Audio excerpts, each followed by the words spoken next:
A browser extension can look like a tiny convenience and still sit inside the most sensitive work your company does. When it asks to read and change data on every website, that permission can allow code to run on matching pages, inspect page information, make requests, and in some cases, affect what the browser sends. Think about where your browser goes in 1 week: email, payroll, banking, customer records, your domain registrator, and cloud administration.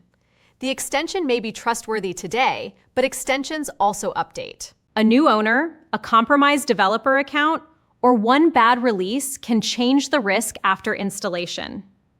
Open your browser's extension page and inventory what is installed.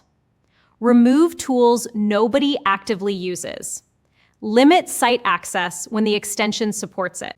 Then create a separate browser profile for banking, payroll, registrator, and cloud admin work, with only the extensions those tasks truly need. You are not trying to make the browser empty. You are reducing how many unrelated tools stand inside the room when sensitive work happens.